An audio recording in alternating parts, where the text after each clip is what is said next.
recording something and I wasn't done, and I noticed it was like 25 minutes long, so we're gonna try to speed run this hoe. Um, yeah.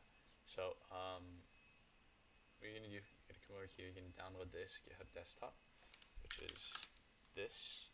This is going to be, let me go over to something that's not fucking full. This is gonna be your thing that accesses GitHub so that you can have your work posted on GitHub. And you're gonna come over here, you're gonna download Visual Studio Code. It might look a little different because you're on Mac. So maybe I need to find a different link or something. You're gonna download this. You're gonna have both of those. Once you do that, you're gonna open up your GitHub desktop. You're gonna come over here, create a new repository. So this is one of these things. This is a repository. You already know that. You've done GitHub before. What am I talking about? You're gonna come over here. You're gonna do create new repository. So we're gonna call this Kelly Help, helping Kelly. Then this is the path. So this is where it's gonna be at, where it's gonna go to. This is the name of the repository. This is a little description text. Like here, I should delete that repo, but here that's the description text. So initialize the repository with a README. So that's this is the README. So it's always nice to have. It makes your repository look less boring. Good to have that. Git ignores, you don't gotta worry about that right now, but they're very helpful for when you're doing more complicated things. A license, this is like, is it okay if people use my code? Am I making my code open source accessible? You're not doing that. Then you do create repository. It's going to be nice. It's going to tell you open in Visual Studio Code because it's built in. It's nice and helpful. So now we have your repository that you made. Oopsies. So this is the README. So that's this. And if I come in here, you can see like the cool stuff you can end up doing with a README. Versus, I'm try to keep this short, but this is what I use for my notes for school. So like, if you come over here, we come over to Wednesday. So I write my notes in Markdown. So what it looks like in the back end is these are bullet points. This is bolded text with 2 asterisks. This is a heading level. This is a heading level. This is a heading level. So you see smaller, smaller, smaller, or whatever. Boom. Okay. Now you get a general gist of what that is. So helping Kelly in her web dev path.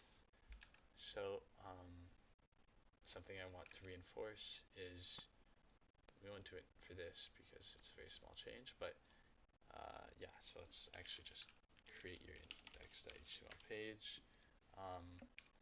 Doc type HTML, HTML head, close the head, body, close the HTML. Okay, so organize this a little nicer, and we'll kill this because don't need that. Help Kelly.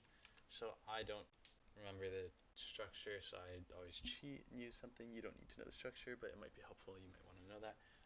Doc type HTML, that tells the browser that's an HTML file that it's reading. HTML, that means it's starting the HTML content. So you gotta have this is your opening tag, this is your closing tag. You know it's closing tag because you have this before it. So this is your head. So this is stuff that goes in the Jesus Christ browser settings. So this tweaks stuff for your browser. It's not your actual content on your page. Title, closing tag. So you can kind of see the general gist of what you got to do with that. This is what the tab is going to be called. So the title of this one is index.html. That's the file. You don't got to worry about that. Whatever. Bad example. I'll show.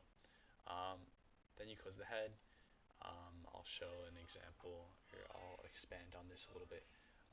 Body, so this is where your content's going to go in. So for now, we'll do hello world, the standard, right? So you got your HTML tag opening, you got your head, and then your body. So this is everything that is going to be in the content of your HTML page. Heading 1, so that's the big heading. You know what that is. Then you close it. Boom, perfect. Now, oh no, I want to run my code, but I don't want to be a moron who runs it like this, right? So what you're going to do is you're going to come over here to your extensions. It should be the squares. You won't have all of these things, but you will have this. So you're going to come over here. You're going to look up live server. You're going to choose the one, should be the first one, but it's got a lot of downloads. Vibrate Day. You're going to want to go at this one. You're going to install it. All that does is it adds a nice little button down here. It says Go Live, which when I click, it will open up a local port. I have a lot of things running locally right now. It'll open up a local port, and it will have your stuff hosted locally so that you can work with it. So if we come over here, shrink this down a little bit, we can get rid of that, shrink this down a little bit. So hello world is what we have right now, but let's say I want to say help Kelly. Now it adds that small p text. There's just paragraph. Yeah, great. Okay, it looks kind of ugly, Carson. I want it to look nicer. So what you're gonna do, link rel style sheet. So this tells that it's, there you go. It says this. You don't gotta worry about that. Just write style sheet. And then href. So that's like reference this file. And you should know this already, but if you don't, dot is current directory. So that's, we go here.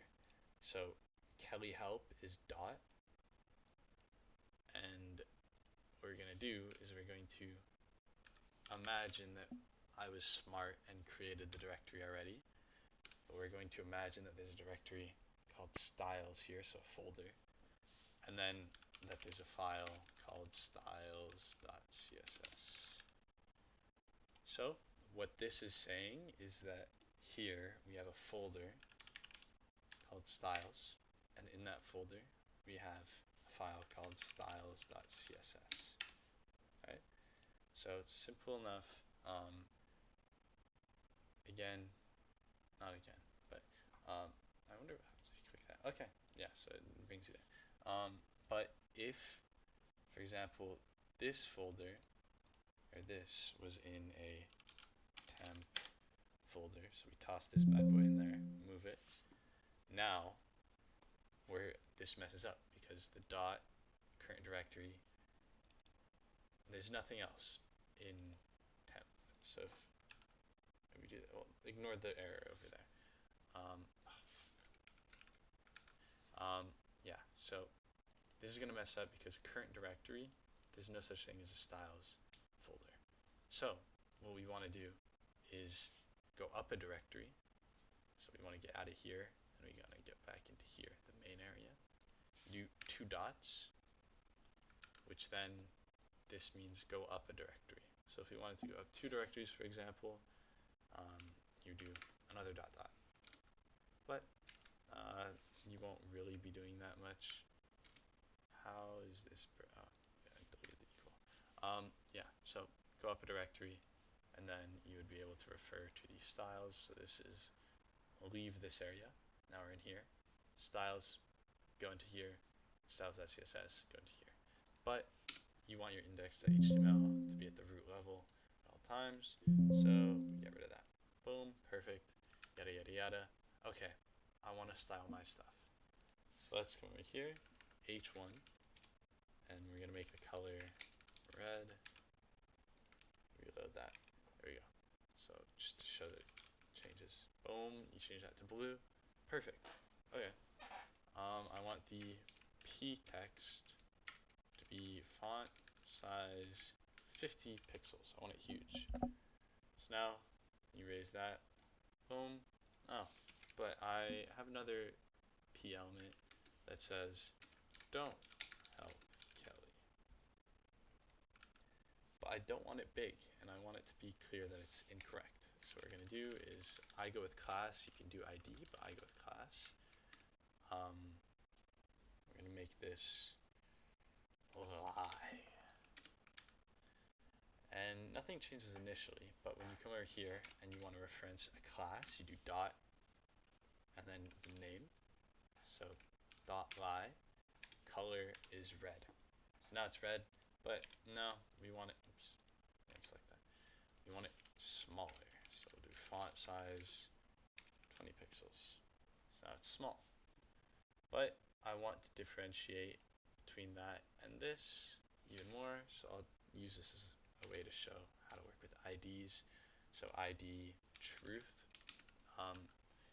Typically, I think class is for when you are nesting something and ID is on a lower level. Don't worry about that. Just choose one that you like using and go with that. I like using class. But when you work with an ID, so we're going to come over here. For an ID, it's hashtag, and we'll do that. So hashtag truth, color, we change to green, and let's make it big. Boom. Okay. Boom. You have some changes done. So what you're gonna come over here and do, you don't have to worry about how I type this. You can type it however you want. This is just proper format. But feet index page, commit to main, publish repo. You want the repo to be on my profile. So now when I come over here and I come over to Carson repositories, you're gonna see Kelly help, and you're gonna see that it has changes we just made, yada yada yada. This is just so that you get used to using GitHub and get in the habit of it, right? You don't gotta worry about the prefixes that I use. Just type something meaningful, right? What are we looking? 12 minutes. I gotta hurry the fuck out. Okay, I don't want to make this too long. Now, this is just some basic HTML, CSS, right? And you want to get into the world of JavaScript. I'm not gonna type anything up right now because it would take a little bit of time. So I'm gonna go over to something I have already. So let's close the port. So come over here. This is something that I made basic HTML, CSS, right? Very low level stuff. I just wanted to refresh my knowledge. This was a while ago, about a year ago. Maybe a bit longer, whatever, it doesn't matter. So what you're gonna do is you're gonna have a script src. So then let's follow this file path right here. So dot, so it's in this directory somewhere. There's a folder named scripts, and we see it right here. And then script.js. So there should be a script.js, and there is, right? So we have that in our head. And just having this here tells our HTML page that if we reference a function, it knows to go in here. So here, on our on click of the search button, so when I click that, yeah, that's just going to go to the first thing, but whatever. When I click this, it's going to call this thing right here, search anime. So if we go into this file, we see at the top, we have that exact thing, search anime. You don't got to worry about what this is doing right here. It's a little more complicated than what a beginner is going to be seeing. But this is, again, is very simple stuff. This is for if you want to do an API, by the way. Just ask ChatGPT how to do that, though, because it's a little hard to understand if you don't see it. Sorry, I yawned. Sorry, not if you don't see it. If you just see it, it's hard to understand, but if you get it told to you, it's easier. But basically, when I click this search anime button, it's going to call this, it's going to execute all this. You don't gotta worry too much about the dot catch and the fetch. These are built-in things, but they're a little more complicated. Basically, const means that this value cannot be changed until, oh, I see the function recall, whatever. Var is variable, so var x equals 5. So now x holds 5. Var test equals tester. So now test holds the word tester, and if I wanted to change that, test equals 5. Because it's JavaScript, you're able to do this. But yeah, so test at this level holds tester. So if you were to do, I don't know the syntax, but if you were to print test, I guess that's the syntax. It's going to print tester, and then if we do print test down here, it should print 5, and I think that should show up here. What the fuck? Oh, okay, no, that's, okay, so print is evidently not, maybe it's this. Sorry, don't mind me. I think it's that. Yeah, so it's going to log the first thing, so tester, and then it's because we changed it, it's going to log test. Simple enough. JavaScript is a little more complicated because it's a coding language, so I'm not going to go too in depth, but yeah, what you need to know is script means it's going to be a script thing, so that's what you have to do for JavaScript, and src, so that's just source, so that means where is it, and it's here, right? And then you can do that. I would suggest doing like a simple button that when you click it, it increments a counter, something like that. Very simple to learn. That should be everything. Um, I hope this video helped. And yeah, once you get your stuff situated and you're working in GitHub, I can then show you how to host your things. So if you go over here, actually I won't even do that. Carson skit.github.io/anime explorer. I have that website hosted, so you can go and you can interact with this stuff on the website. Yeah, simple enough. Boom, kapow. That should be all. If you have any questions, ask me. Let me know, and I should be able to help.